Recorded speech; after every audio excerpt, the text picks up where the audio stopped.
Iris, do you want to tell us a little bit about the crystallization collection first of all, and how you think that's going to evolve this week?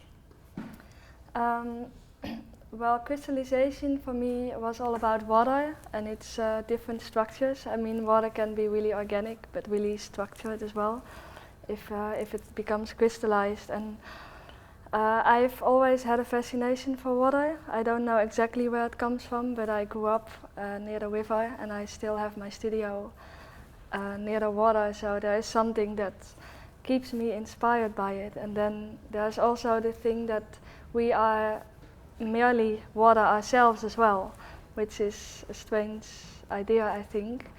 It was linked to architecture, because at that time I was working with two architects that designed a museum that looked like a big bath, and they asked me to design a dress inspired on their building. So at that time I was looking at water a lot and trying to capture that in one moment. But this project is for me approaching it from the other way. I mean, a design process for me is always partly really chaotic and partly quite organized. Partly comes out of my intuition, and part of the design process comes out of my mind. And this water dress is actually not designed at all. It's made or designed by an action, like throwing water to Daphne and capturing a moment, but I'm not designing the dress. And it's the first time I'm gonna work like this, like trying to capture that moment and trying to make that dress that already actually exists. Yeah. So, of course, yesterday we were at Park Royal Studios, where we were joined by Daphne Guinness. And Nick, you captured on high-speed cameras us throwing clear and black water onto Daphne. Yeah. Can you tell us a little bit about that? Yeah, we put a system up so that we had 4 cameras, so one at 12 o'clock, one at 3 o'clock, one at 6, one at 9. So you get the front, sides and the back of what this dress will be. And then we used focus front cameras and recording sort of 1,000 frames a second and then 2,000 frames a second. Just so we could see how this water travelled and how it collided. Daphne is our subject, her that Iris is making the dress for, I guess, all around. Daphne was incredibly stoic and incredibly powerful as she stood there completely naked other than her shoes and her earrings, and we threw buckets of water. It reminded me nicely, at a certain point, there's an Avedon picture which I mentioned to you, with Davina and the elephants, which she has this little long dress on with a sort of a black sash, and apparently it was Avedon's thing with his sash, that he was never happy, it was on the wrong side. So everybody else thinks it's one of the greatest fashion pictures taken ever. Apparently Richard Avedon was very unhappy because the sash was on the wrong side or didn't flow in the right way. Anyway, it reminded me a bit of that. So in a way we were creating this water dress that reminded me of that, but that was just coincidence. So the idea is to throw water at Daphne, clear water and black water, see how it falls on her body. Iris and I are now going to select, or hopefully select, the frame which we think represents the best dress. Well, that's our process. So Iris, you're going to be looking through the frames basically that were captured yesterday. Is there anything in particular you're going to be looking for? Well, I have to look technically as well, because I really want to try to make the dress as close as we shot yesterday. And of course the material has weight, and like when the water breaks, you get all these little diamonds, we called them yesterday, which is really beautiful, but of course I can't make it because it has to be in the end one piece. So I will try to look for a shot where the water is not broken yet. And of course I look to a nice silhouette that captures the movement nicely. Nick, I don't know if you found anything unusual or surprising with the footage that came out yesterday? Unusual? It couldn't possibly be unusual. There's no usualness about it at all. Yes, it was terrifying because every time we threw buckets of water at Daphne, I was terrified that she'd fall off.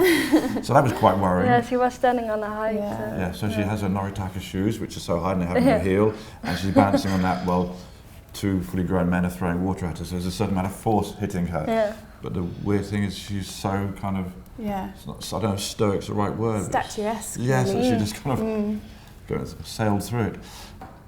So that was surprising in a kind of like weird negative way that she didn't fall off. A big relief. Surprising in terms of the form, yes, it was harder to get than I imagined. I thought it would be you'd get more usable material straight away. I was slightly surprised that the water behaves so differently, and every time you can't control it at all. It's something you'd have to do again and again and again and again to be able to get some mastery of how to throw a bucket of water to create a shape that you can repeat. And also to throw at the same time. Yes. Like it's really easy to throw like 1 second too late from the other person, especially when you throw 4 buckets of water. To do it at the same time, it was quite. I mean, surprisingly beautiful, in a way not surprisingly beautiful, because you think that, Daphne Guinness naked with water being thrown at her is going to be beautiful in any case. Yeah. But surprisingly beautiful because it looked, and when you look back on the monitors, there was some slight adjustment of the RGB, which made all little tiny pixels have different colours to them. Yeah, that so it actually looked like jewels that we were throwing on her, and when she was spitting the water out, it looked like she was spitting out diamonds. So there were those sort of surprising things which you don't know until you start the shoot. You've got some idea of where it might go. I think it kind of went more or less where we thought it would go. So, I didn't think that we were completely. Oh, we never thought it'd be like this. But of course, there were details that you don't imagine. But it was a little bit more tricky because what would happen a lot is that the water would hit and then break up. And once it fragments into thousands of little droplets, then it's very hard for us to make that out of plastic. And of course, it's very important for you, Iris, that you choose the. Yeah, I was thinking about that this morning. If I now don't take enough time to pick the right one, I will regret it this week. Yeah. Because then I'm getting stuck at a certain point.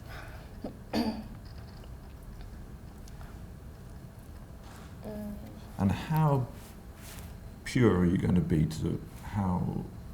Because you have the water here, and of course there's a certain amount of reality there, and a certain amount of things that you can't make. And how much are you willing to compromise?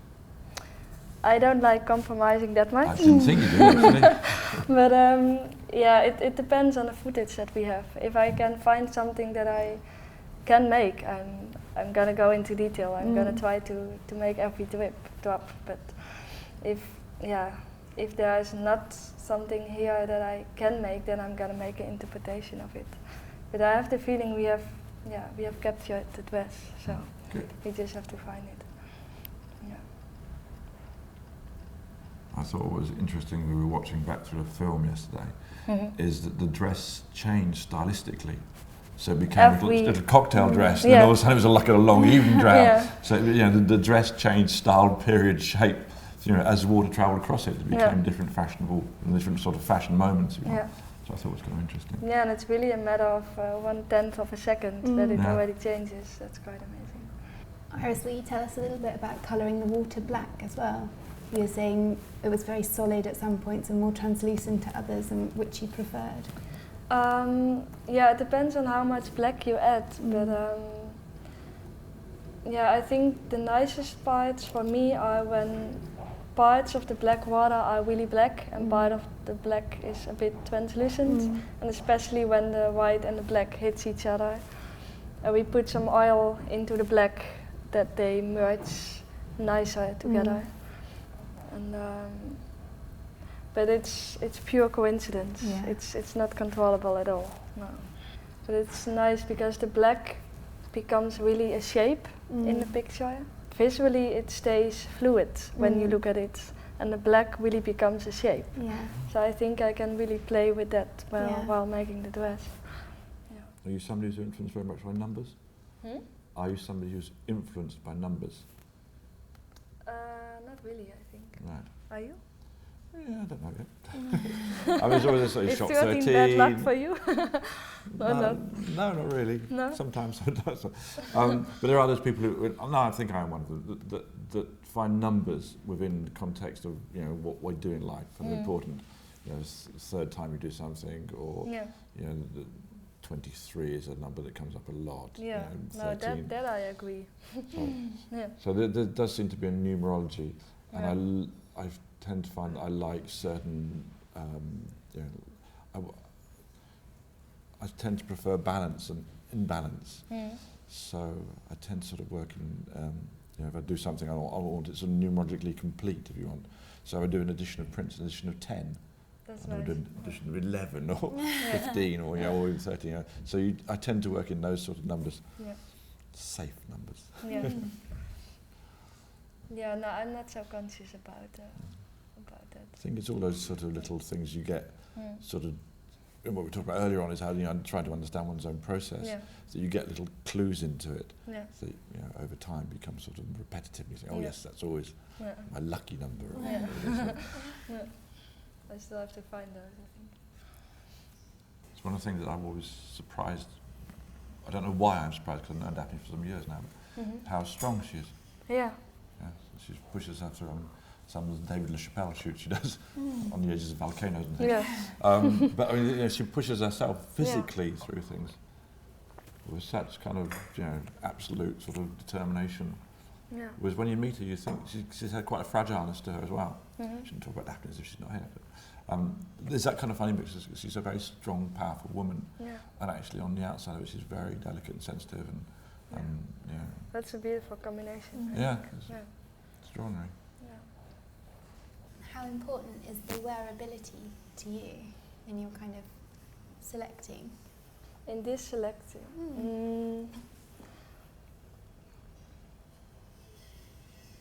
Well, I don't think you are able to sit in it, in any of these. So it's, for me, I think it's important that the arms have their movement and that it feels comfortable, but I think that's it. Yeah. I don't think I'm gonna choose the ones, I mean, you're not gonna take a cap in this anyway. No. But of course it's nice if the dress feels sort of comfortable when she has it on her. Because she's gonna wear it on the 8th or the 9th? The 9th. The 9th. Yes.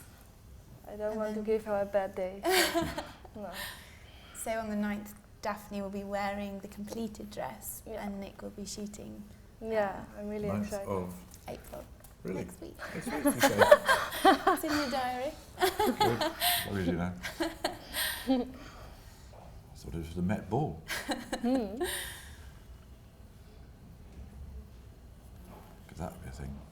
Then it's actually interesting because then we can take this picture of the video and the picture of the actual dress and see how bad or good I did it.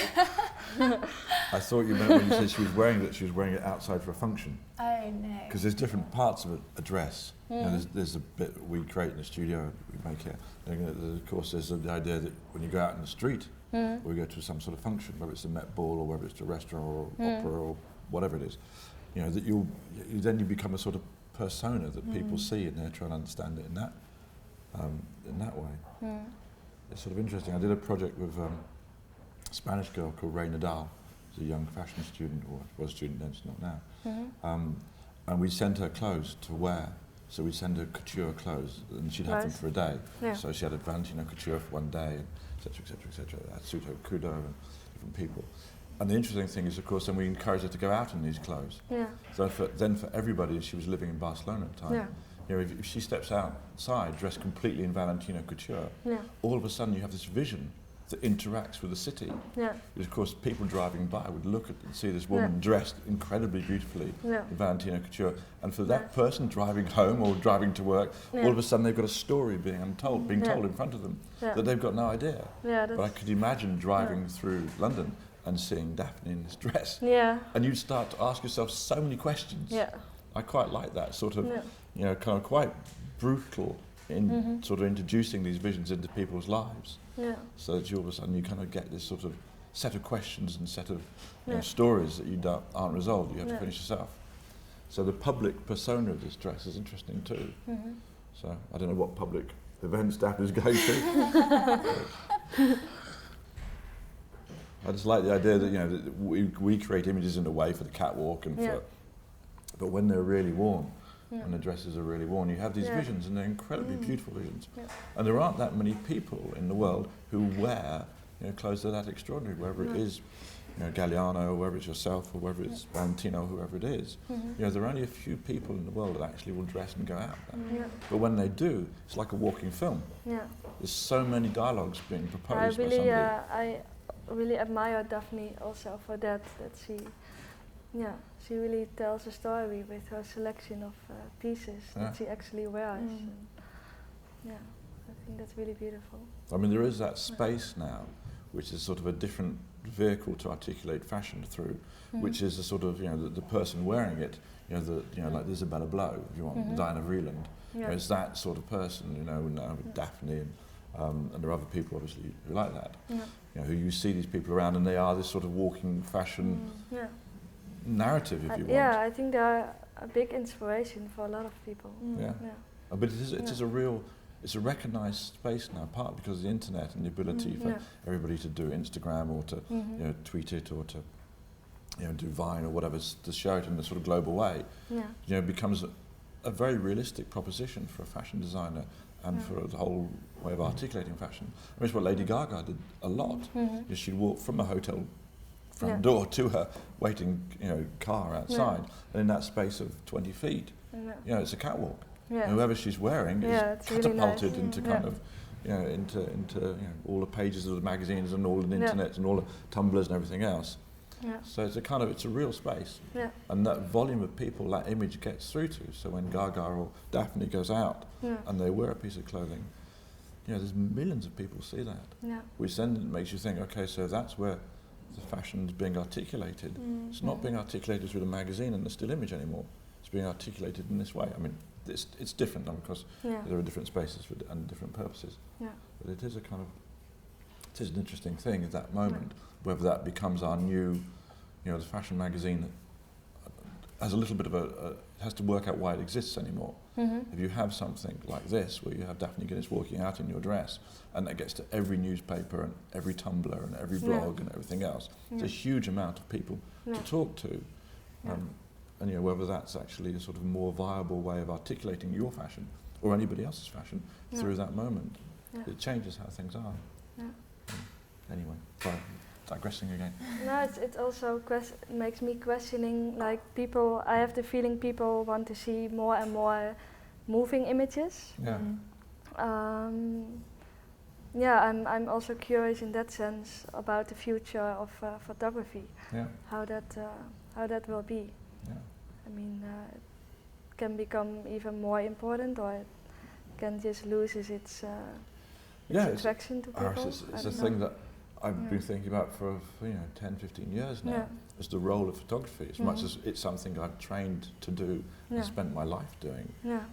Over the last 15 years, I've been questioning its place, not its validity as an art form, not its, you know, not its loveliness, because it is, photography is lovely, but it's so, now seems like it doesn't have the place it used to have. Magazines were so great at a certain point. And magazines were allowed to support photography and make it glorious. So again, going back, you know, to Avedon and Vreeland, you know, if you've seen the Vreeland documentary, she talks about going away for 2 weeks or 3 weeks to do a shoot with Richard Avedon in Japan.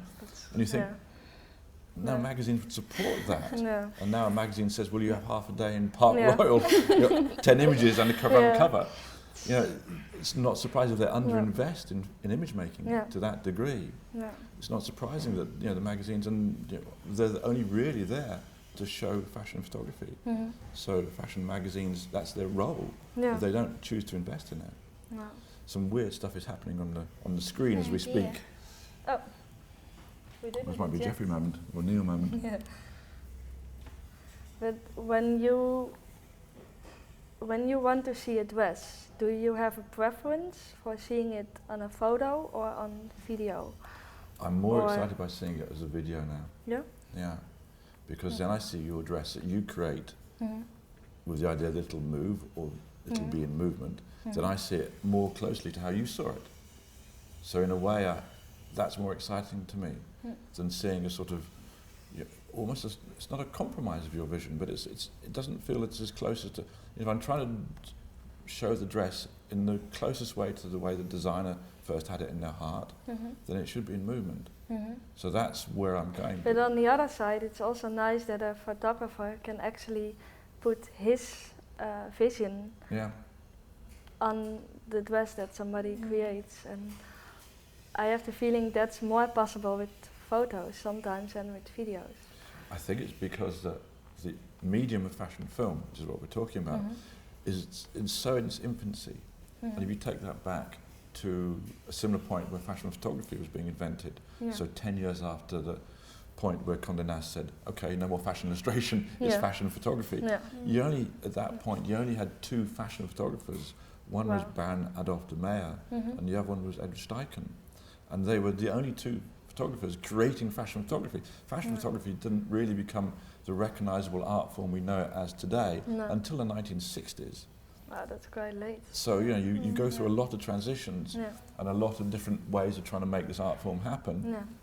So really, it's the Burt Stearns, the Richard Avedons, the Irving Penns, and then later the kind of the Gibaudins and Newtons, etc., that define fashion photography as how we understand it. We don't really understand it in the way that Horst did it, in the kind of in the studio with a kind of cloth over his head. That's not really. You think of a different vision of it. But even to get to Horst, you've got 30 or 40 years. 30 years, I guess, to get to that point. So there's the fashion people filmmaking. need time to adapt to a different way of capturing. And we're arguably in 10 years into the life of fashion film. And I think there are people like Ruth Hogben, who's a fashion filmmaker, I think do it very well. I think lots of people are trying it. But I don't think it's defined itself yet, because it doesn't even know its own limits, doesn't know its own parameters. Is a fashion film an animated GIF? Is it 10 frames? Is it that short? Is it something you can send on your iPhone? Is that what the medium is? Or is it a minute long? It doesn't feel like it's much longer than 2 or 3 minutes.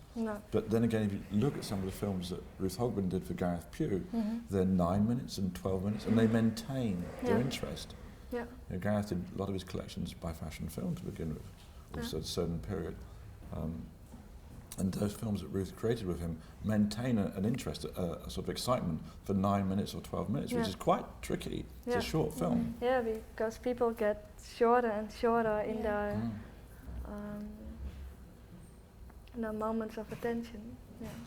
So I do think it's a kind of interesting moment, because there is a new medium. The internet provides a new medium or a new platform for a medium to happen on. And I think that medium is starting to happen, but it's very unclear as to what shape that has or what form it has, because we don't know if most people see imagery or film on this, or whether most people see it on that. I mean, a lot of people now consume their fashion information, whether imagery or whatever it is, on an iPhone or on an iPad. So it's a smaller portable screen, and that dictates a certain amount of time allocated to the viewing of that. So it is an exciting time, because now all the possibilities are open, but it isn't by any means concluded yet. And there's a romantic notion and a romantic love of photography, because it represents a time when fashion was so held in esteem by the magazines. So in the pre kind of corporate moment, in the moment where you had people like Diana Vreeland, you had great magazines that you felt were championing fashion rather than just about the sale of it. It was a belief in fashion as an art form. So those are the sort of that's what fashion photography for me reminds me of. So it's hard to give that up. So anyway, I don't think we should give it up. No, but then you have to have something. You have to have the vehicle to support it and invest in it. You have to have the people who are willing to put their energy, their time, their effort, their money behind creating something which is about fashion as an art form, not merely fashion as sales. So. That's true. How's your process? Do you work with a team of assistants and young designers, or how much is it? How much do you delegate to do a collection? It depends each collection a bit, but I have 2 assistants really close to me, and then a lot of people in the atelier that help with the handwork and other things. We are mostly around 20 to 23 people working on a collection. Is that full time, or is that just around the collections you get to 20 No, people? that's full time. Right. And then there are also a few people outside of the atelier, like people that I collaborate with. Most collections have some architects or artists involved that work on their own or somewhere else. Yeah. Because you're also involved in 3D scanning as well. Well, I used the 3D printing, and we did some 3D scanning, but it was only for the dolls to have the perfect fit. But I didn't scan any models. Right. No. But it is part of your overall proposal is some acknowledgement of 3D scanning as a way of creating garments or creating imagery. Well, the 3D printing I find really interesting because it gives like a total freedom of three-dimensionality and complexity. Yeah. So it's sort of, for me it's strange, like a normal process. I have something sometimes in my head that I see as a dress, and then you want to make it, but then you have this two-dimensional step in between if you want to make a drawing of it or if you want to explain it to someone. With the 3D printing you can actually make a file on the computer, three-dimensional, and then you print it out and it's there. So there's no two-dimensional step in between, and it feels quite logical for me. Like to not have that two-dimensionality in it, because in the end the dress is always three-dimensional. I just wondered this when we're talking about different art forms, different ways of showing fashion. I mean, I also have been interested for almost the same time. I've been interested in fashion film, in 3D scanning, and outputting solid structures from the data from a 3D scan. So we started making statues of Daphne and Kate and Niamh, different people I work with. And there was this moment you think, okay, well, will this be the future? Actually, it won't be this at all. We'll be sitting here and we'll have Daphne walking up and down as a 3D image on our desktop, and that's what, literally our desktop, not that desktop. That's what will be exciting, to have in the middle of the room, kind of a full-scale projection that you can walk through around and everything else, of a dress or of your collection or those sorts of things. I think, and that's why I was sort of interested in your process. Is you're starting already to take in this new language, which really up until 10 years ago was not available to us. So, and I do think it is fascinating, and that's why I wonder about materiality in the future. I mean, if things become more and more digital, and you can actually show Daphne walking here with a dress, with a hologram, which is so good that you can actually see her the way you would see her when she was here, then I mean, it's not that far off. No, it's probably there. Probably we could do it if we were, somebody put lots of money behind your practice and my practice. Then we could probably do it, because the technology is there already. I also heard about this headphone, or I actually saw it on the internet, that can capture your brain, your ideas, and it visualizes on the computer. So if you think of a square, it shows a square on the screen. Does it get more complex than that?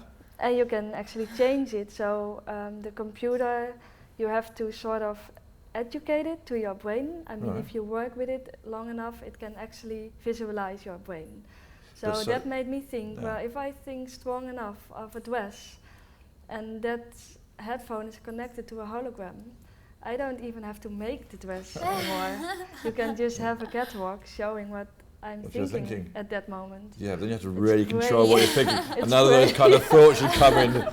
No weird thoughts. Thinking about supper tonight, or whatever it is. It makes me scared at the same time as it makes me excited. Yeah, that's good. Scared, excitement. Yeah, it's a good combination.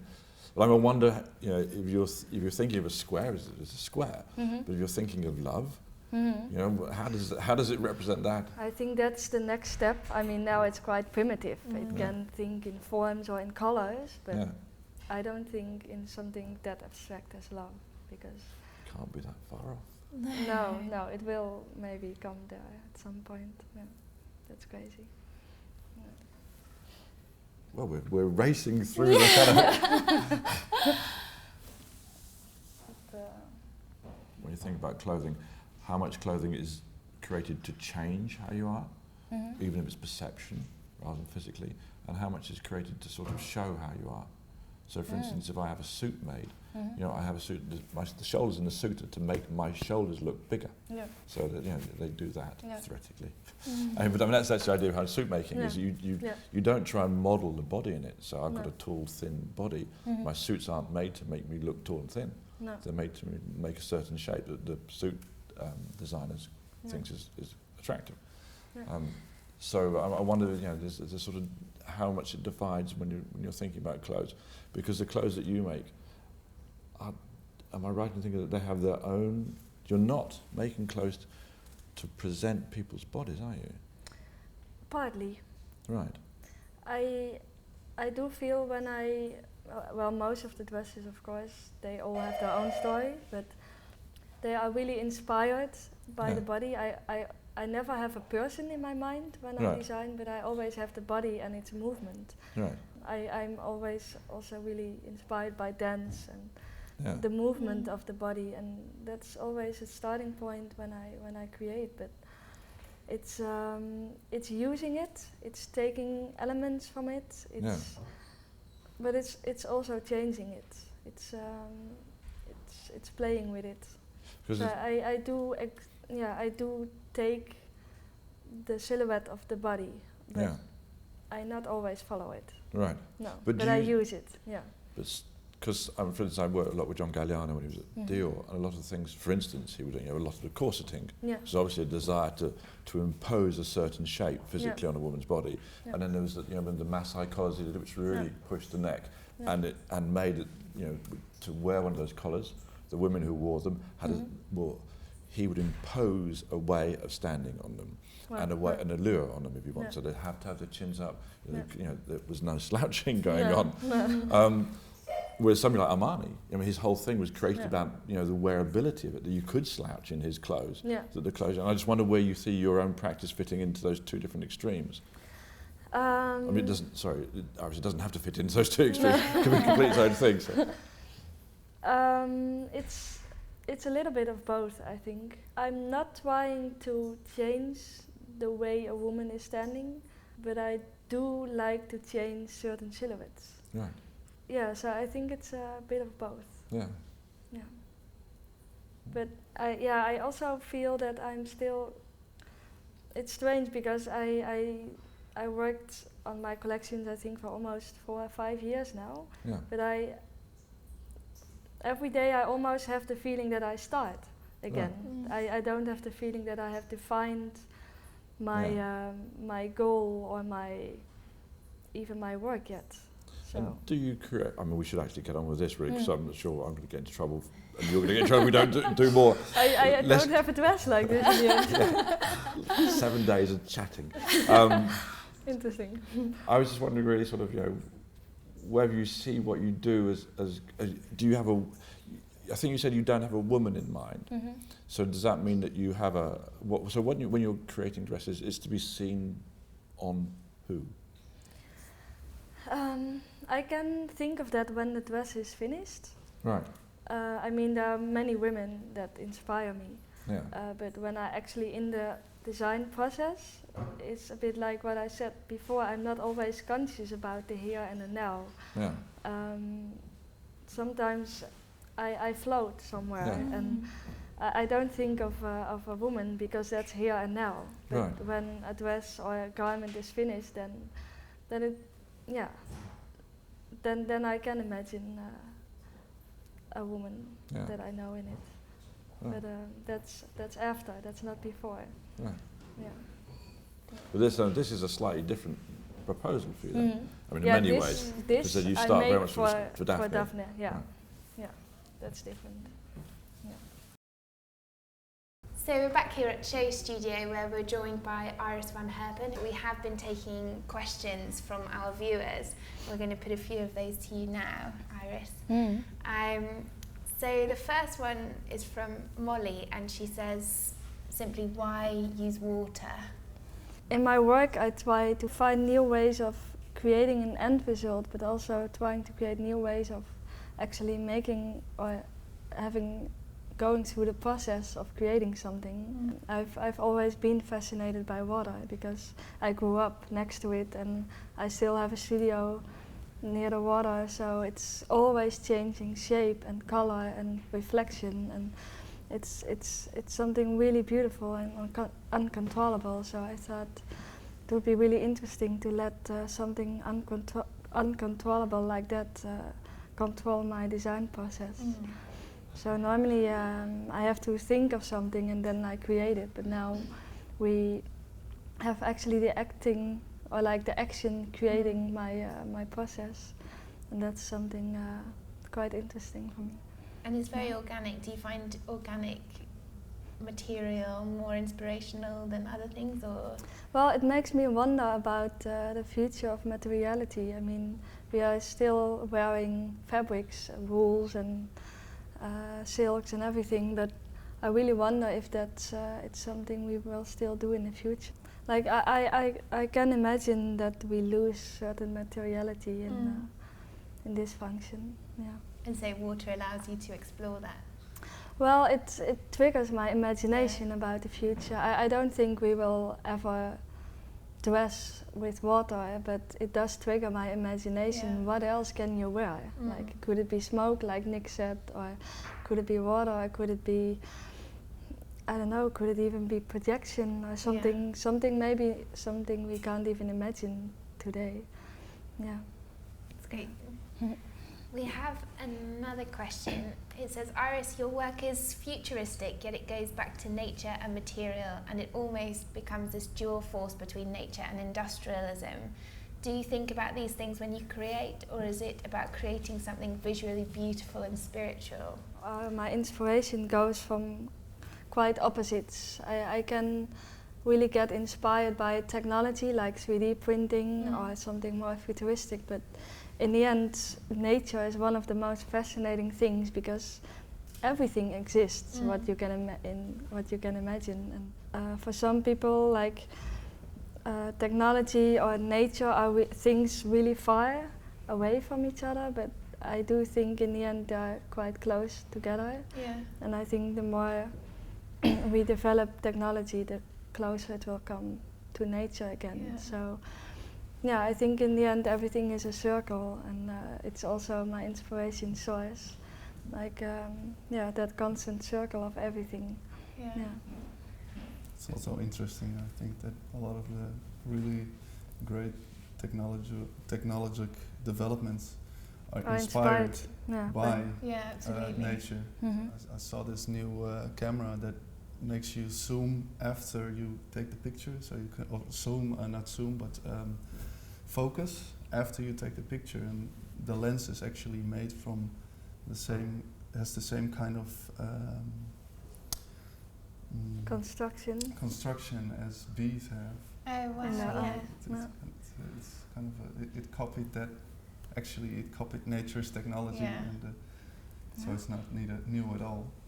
I suppose that's very interesting, the way technology mimics processes that already exist that we haven't invented. I think in the end most of what we do is copying. Yeah. I mean, maybe you don't always feel like that as a designer, because it comes out of your head, but I think a lot of things that come out of your head are already there. From other places. Yeah. Absolutely. Yeah. And we have another one here. Dear Iris van Herpen, I am a fashion design researcher and a PhD candidate at the University of Ljubljana in Slovenia. My main research lies in fashion design practice and fashion design methods. Therefore, I would like to ask you this. What are you designing when you are designing a dress? Well, in the end, as a designer, you're searching also for yourself. Creating my collection and my work is in the end like a big search for my life, for the world I'm living in, and it's exploration. Like, what can I do with a material? What can I do with a shape? What can I do with a body? What can I do with movement? What can I do with structure? what can I do with a certain technique? It's all these questions that will never be answered, but at least you come close to an answer when you just do things. And when I'm designing a dress, I wonder if it's about that dress or if it's about creating older collections that all together define who I am or what I would like to see in this world. I think it's not about that one dress. I think it's about everything together, and also not only about me, but about all the people that I collaborate with and that I work with. And yeah, I think it's about that.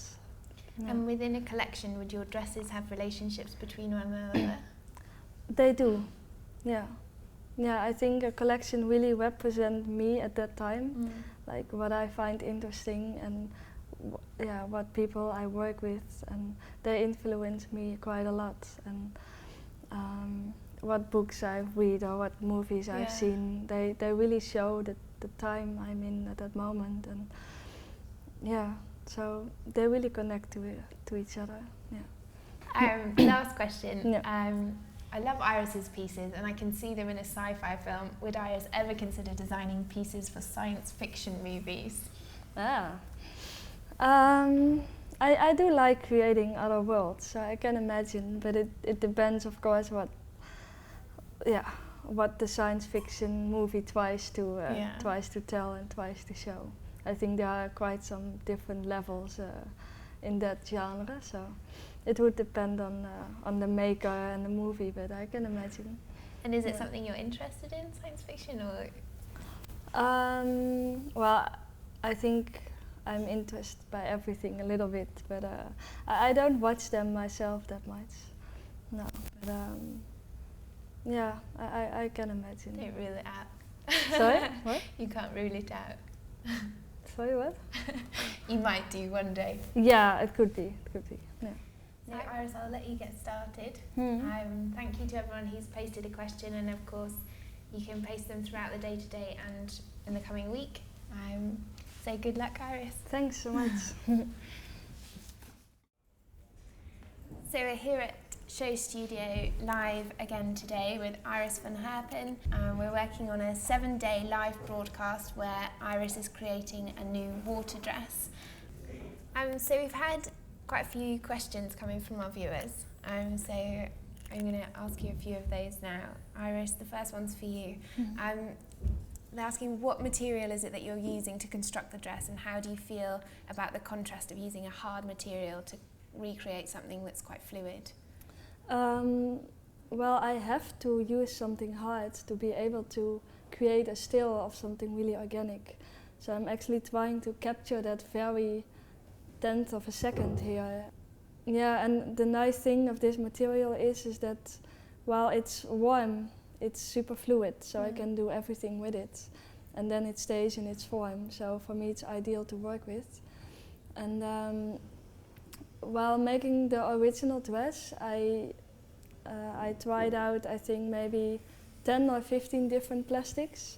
And it turned out that only one is working the way I want. So, and it's called PETG, the technical name.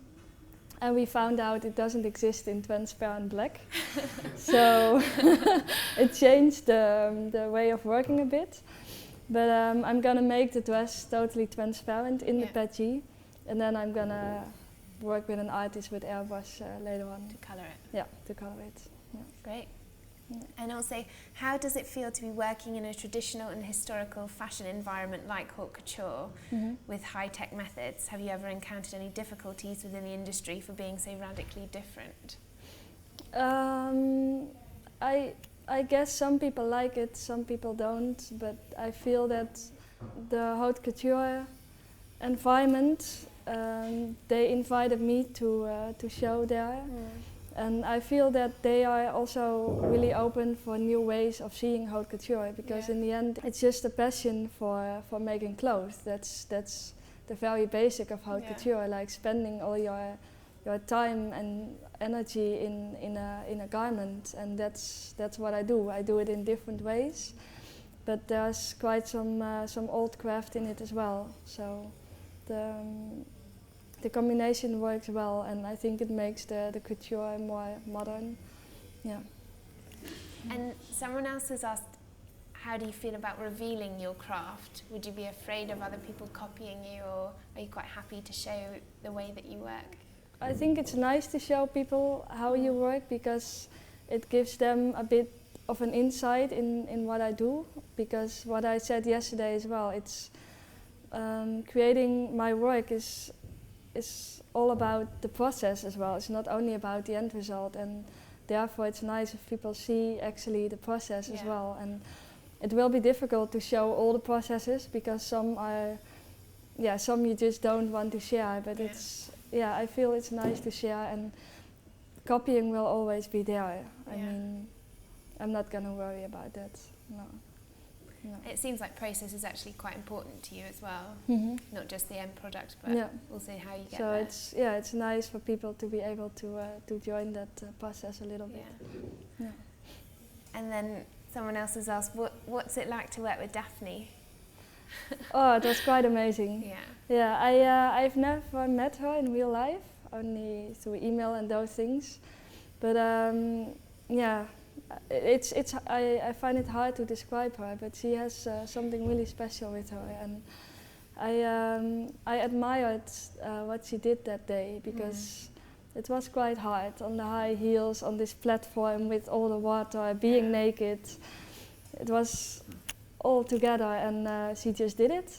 She was singing while she was doing it, and she really had fun. And I really enjoyed working with her. Yeah. It's from an architecture student, and they're asking, would you ever design a building? Do you see the boundaries between the fields blurring imperceptibly between, obviously you often work with architects as well. Do you think it's possible for designers to work in both fields? Personally, I don't see myself designing a building, but I do like to work with architects. So it would be great to inspire an architect for a building, or the other way around. Yeah, at the moment I collaborate with Philip Beasley, and he is an architect that I admire a lot. Yeah. And then Iris, we have another one for you. You've said in the past you want to make jewellery for clothes instead of jewellery for the body, but would you ever consider extending your line into sculptural jewellery or accessories? It is something that I have in my mind to do that a bit more. But I also need to focus. I have the 2 haute couture collections and the 2 ready-to-wear collections now. And I do shoes for both of them. And I would love to make some jewelry and bags, but I wait a bit till the right time is there. Well, that's all the questions for now. I'll let you guys start again for today, and then I'll come back this afternoon with some more questions for you. So we've got a few more questions from our viewers. The first one is, Iris, how did you get into fashion? Well, when I was small, I wasn't really involved in fashion. I grew up in a small village. Not really a fashion environment, no television or magazines or anything. So probably I didn't even know about the existence of this whole world, but I was more into dance. But I went to high school in a bigger town. It was like a small city, and then of course you are more aware of who you are, what you want to dress, and I started making my clothes for myself a bit. And on high school there was also a turning point that my interest changed from dance to art. So I decided I wanted to go to the art academy, but I didn't know if I wanted to do fashion. I had it in my head, but I wanted to do the pre-course to get a little bit of everything, like painting and sculpturing and fashion, and because I liked it all. And then after the pre-course I decided to do fashion. Because I find it the nicest freedom of looking for materials and moulaging on a doll. That was a really nice way to work for me. So it came quite late, I think. Huh? Yeah, when I was small, I have a grandma who collects costumes and shoes and wigs and everything. She has a whole attic full of stuff, and I came there from a small child. So that was, I think, the only connection to the world of fashion and clothes. So I always, I was there a lot to play around. But yeah, that I decided to go to that direction was not as a child. Yeah. No. We've also been asked more about the materials that you're working with. Would you mind just explaining again what it is you're using and how you're manipulating it? Well, it's called PETG. It's acrylic, but I think you have maybe 100 types of acrylic, and this is for me the only one that works well.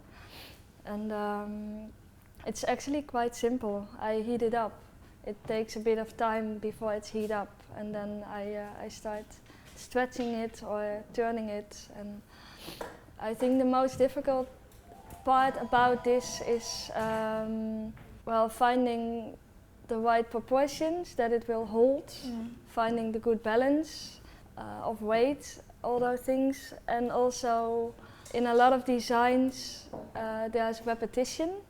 Like, I don't know, if you sew on beads or if you pleat or all those things in my designs, there's a lot of repetition also in the work that you do. And with the water, the hardest part is to not make the shapes again and again, because if I would repeat one shape, it would already not look watery like, because there is no repetition in water. Like every little detail is different, and that's the thing I have to be most conscious about, that if I do something here, I really have to start thinking of what I do here and what I do here and here, because it can really quickly look like melted plastic and not like water. So it's finding differences. Yeah. Also, would you ever consider collaborating with a high street brand? If so, how would you see that working? I always find it a bit difficult to answer questions in future. Because I think I change quite quickly, because if you would have asked me 3 years ago, would you ever do ready to wear? I probably would have said no. So never say no, I think. But at this point I don't see myself doing it. But I also like to keep the freedom in my personality to do whatever. So I maybe change, or maybe I do things I can't imagine today in a few years. Yeah. There's someone else who's asking about your Björk collaboration. How did that come about, and are you influenced by her music? Her music inspires me a lot. I already listen it since I was a teenager, and I still listen to it. I think, she's one of the few women that I really have on my iPad or iPod and listen to it. So I put it on when I design. And how the collaboration come? I think she wore one of my dresses during a shoot. I think it was for Dazed, and she really liked it. So her assistant emailed me if I could make a dress, and that's when I first met her to fit the trial. And since then she asked me a few more times. Cool. Yeah. So we have had many more questions come in, and a lot of them are very much focused on the technical aspect of what you're doing. So we've had one question: what is the gun that you're using, and how are the new sheets added? Do they just melt together? The gun. Black & Decker. It's really a normal one. You can buy it at any handyman shop. I think it's to remove paint or something, or. Could be. Yeah, I think so. 230 volts. Give us the specs. Made in England, and I actually only use. Normally, I work really with 2, but this one makes so much noise that I just work with one. And yeah, melting it. If you have two pieces, it works really easily to melt them together. You just have to heat up both surfaces, and then, yeah. It would be handy to have a smaller one, but yeah, like on I don't know if I told that already, but on some parts, when you stretch the material, it's really flexible when it's hot, but it also gets more fragile because it gets thinner automatically. And then if you have a thicker part on top of it, it will take more time to heat up the thicker part. So you have to actually heat it up really on a small surface. But that's the hard part about this, because then you want to heat up this, but the other part is heating up. So I said that to Salvador, or you said it to me, I don't know. It would be handy to have a really small one, but I'm not sure if they exist. But if I would ever make another one, I'm gonna look for that. Oh, that's different. You said you wouldn't do anymore. No, that's true. It's the last one. Changing. And from a technical aspect as well, we were just talking about actually putting Daphne in the dress. And when it comes to sizing her up, will you alter the dress at all, or? If I have to, I will. I mean, I'm not sure about her exact measurements of her waist, but I know it's really small. And yeah, maybe the doll is a little bit more than her. But yeah, this is sort of, yeah, it's guessing a bit. Yeah. So what I think it will fit, but you don't know if the dress will hold here or here, and it has to hold here, otherwise the proportions are not correct. So I might have to adjust the waist a bit, but I think that's fine because we only gonna make the front part black. Yeah. So the back part is just adjustable. And would it just be a case of heating it up again and bringing it in? Yeah. But it will be about holding all the other parts, because heating up only the waist is impossible. The rest will heat up a little bit. So then I'm gonna need some assistance to hold the other parts to stay in the same position, and then we can make the waist smaller. But I can't do that on Daphne. No. She has to go out, and then we've had a question about when you're starting out. How hard was it for you to materialise your artistic vision as a young designer? Was it a challenge starting out from both a creative and financial aspect? And do you have any advice for emerging designers? Yeah, it is a big challenge to start your own company, and it is creatively but also financially, and also learning how to communicate with people, because in the end it's all about that, working with people. So I found those three things quite a challenge. If I have any tips for squat a building.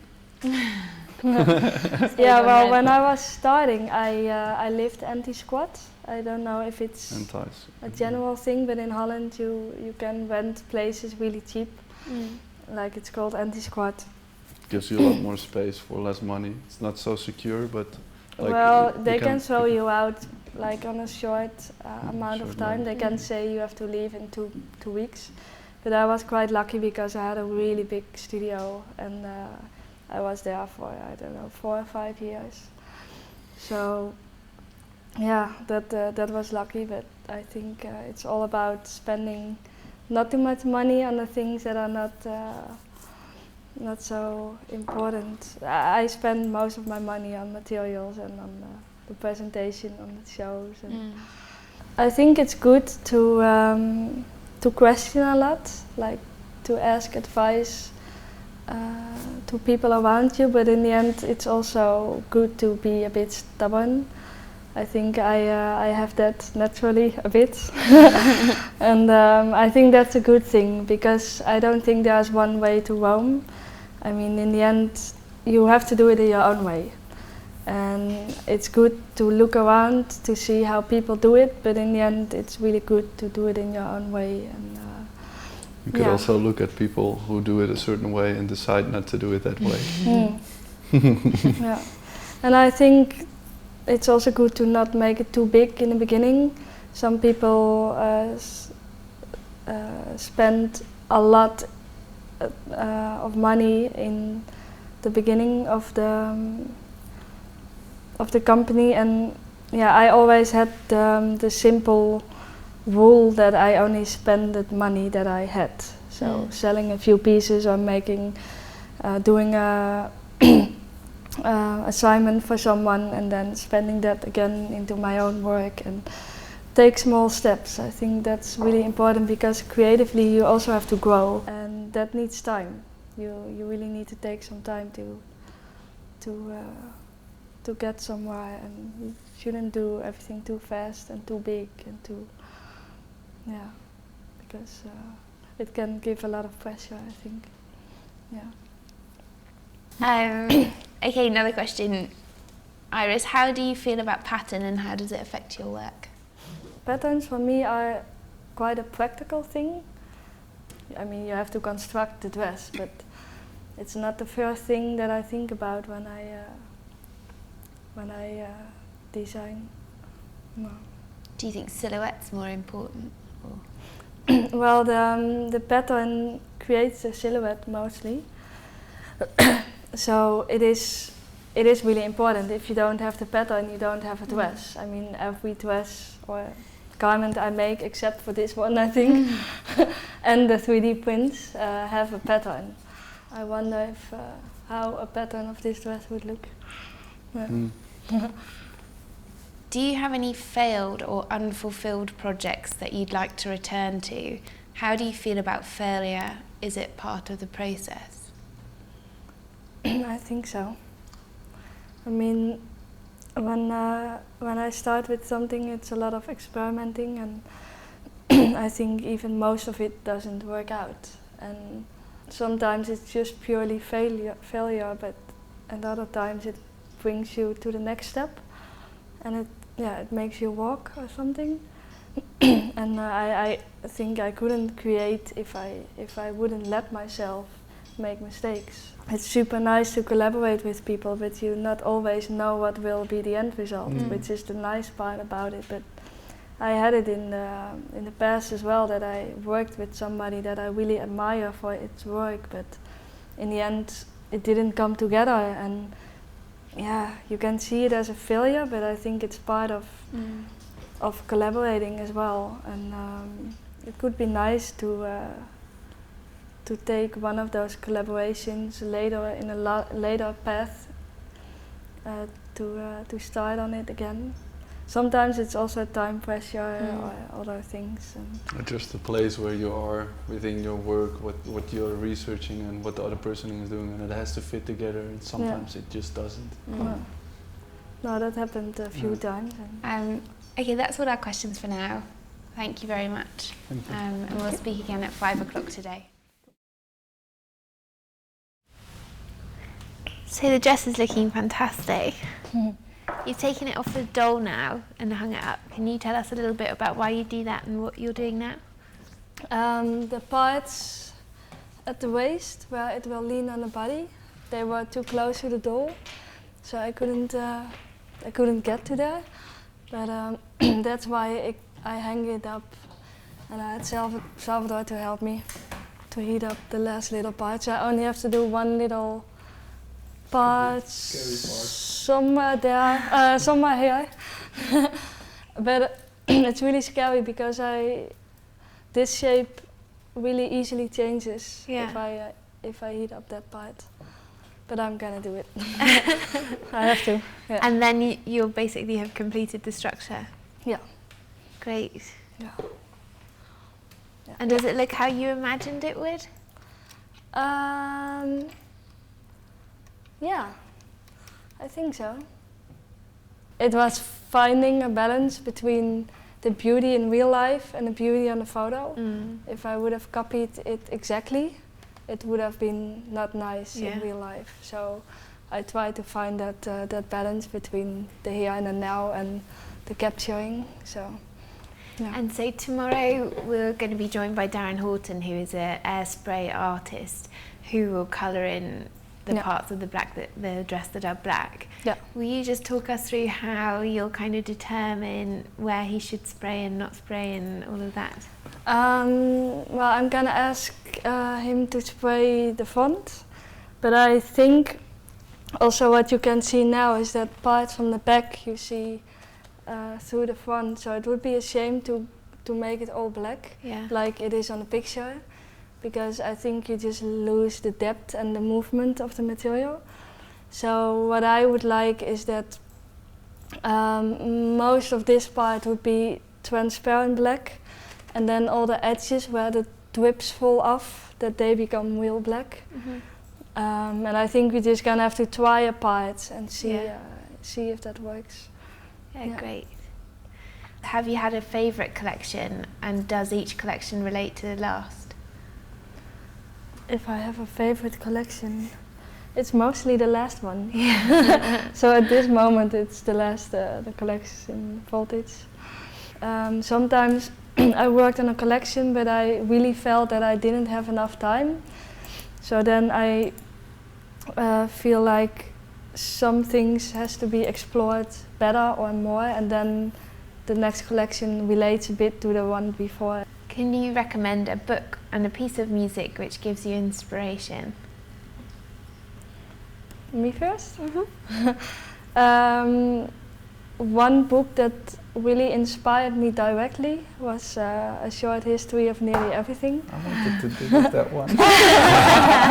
Because it just goes through life from different times, from the very beginning of the earth till now, to very human, to very animal-like, to the microorganisms, to how your body works. It's a little bit about everything, and it inspired me also for the Voltage collection, because it explained like how much energy there is trapped inside your body, and we are not good in getting the energy out. Yeah, that inspired me for the Voltage collection.